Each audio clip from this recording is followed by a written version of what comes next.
जगत्प्रभुं देवदेव मननन्तं पुरुषोत्तमं तुवन्नाम सहस्रेण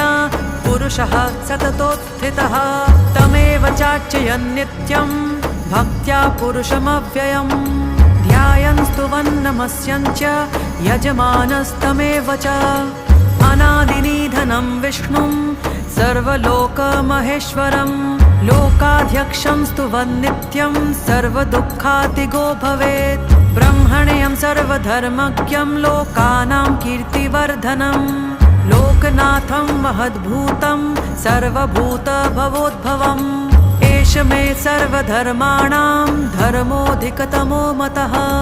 यद्भक्त्या पुण्डरीकाक्षं स्तवैरर्चेन्नरः सदा परमं यो महत्तेजः परमं यो महत्तपः